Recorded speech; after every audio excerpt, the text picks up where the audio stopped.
Engine oil arrived. CRX 75W90 NT+, as recommended by the mighty Nick Prawn Racing. He says it's good enough for me. So now we can fill it. So the downpipe is actually all connected, so that side of the engine is done. All I need is the intake, but I'll feed that as soon as I get my belt and finalize the position of the water pump, which theoretically should be today because both of those parts should arrive today. So that will be really good. That's a good one!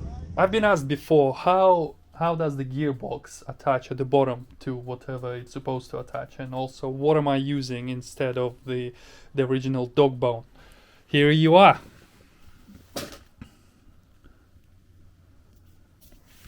For those of you who is interested, this is a custom mount, essentially has an adjustable thingy bob which I never adjusted. 2 bolts, one of them that goes directly to the gearbox. Actually this one is there to the gearbox, and obviously this is the plate.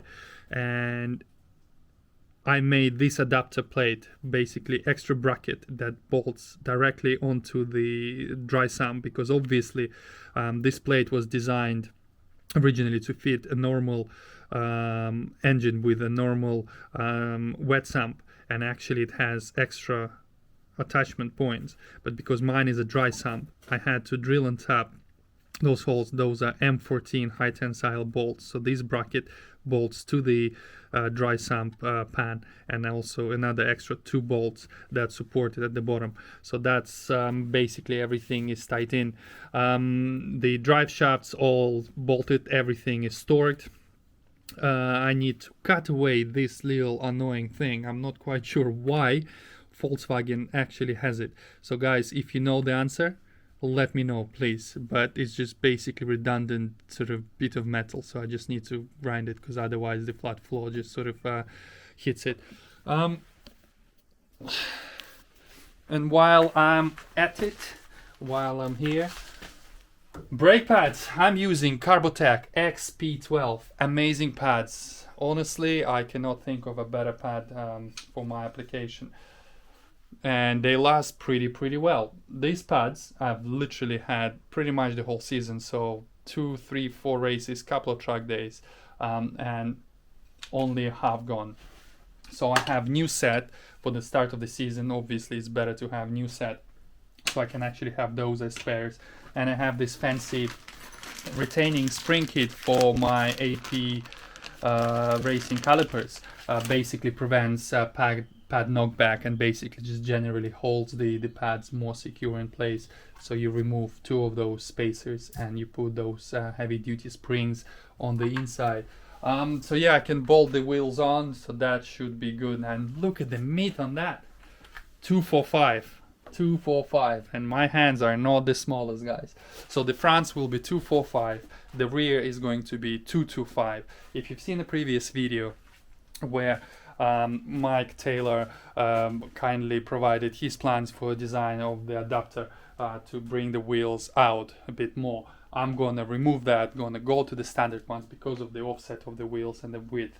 I don't need the 40mm sort of extension, so we're gonna go back to standard setup but wider wheel on the rear. So right now I think I will put the gearbox oil in, so that's basically going to be pretty much ready, and then drop it down, look at the wiring harness while I'm still waiting for the 90° and the new belt. And as soon as everything is here, literally bolt everything together, put the intake pipes, put the intercooler, put the radiator. And for the radiator this season, I think I'm not gonna run coolant because I had this issue before. Well, not me, but many people, if you lose coolant, I've lost some coolant before, the hose popped off. And it's really bad because coolant is slippery. So I'm gonna use just distilled water, and I'm gonna use this fancy Purple Ice cooling system optimizer and conditioner thingy bob. So essentially you mix that with pure water and you'll have a really good sort of cooling solution without the need. And plus I don't need any lubrication because I'm not running mechanical water pump like the original one. I'm running an electric one, and the electric one does not require extra lubricant in your coolant. yeah, it's going pretty well, guys. Yay! Amazon delivers. Gotta love Amazon Prime. Next day, I mean, well, obviously the quickest way would be to go to the shop yourself, but chances are they're not gonna have something as specific as this, especially with this sort of tuning part. So a 90 can be cut to shape, and that can go into here for the pump, and this can actually go onto the alternator. Let's try it like this. 1, 2, 3. It worked. Look at that. You see this gap in here? Before it was like this, so a little bit too close, and now we have a good sort of clearance. It clears the plastic bracket on the engine side, and yeah, pretty much clears everything that we need.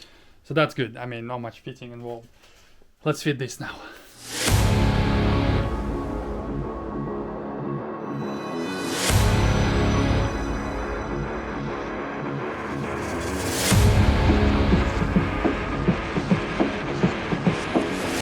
You remember that belt I was waiting for?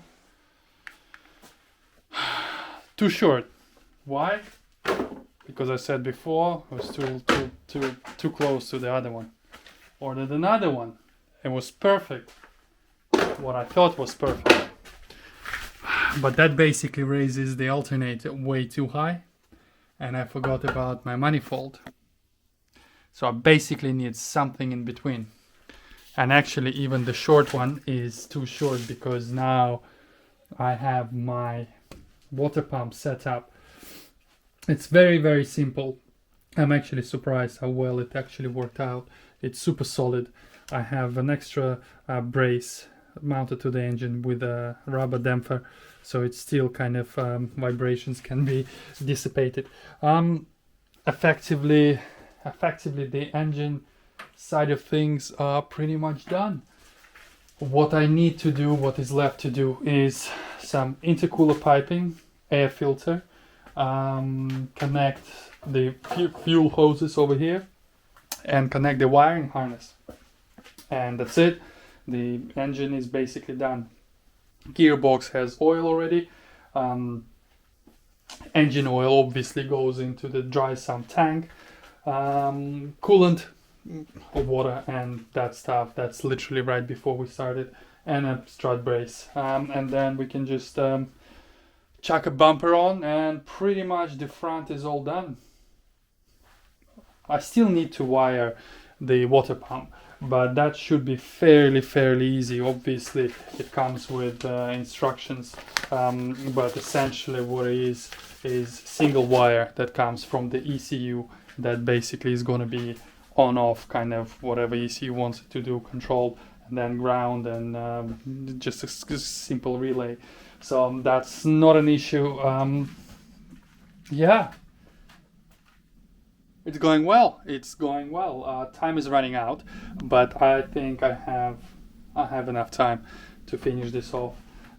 It will be at Cadwell regardless, even if I had to push it like this, broke it on a trailer, and come and just spectate. Anyways, guys, thank you very much.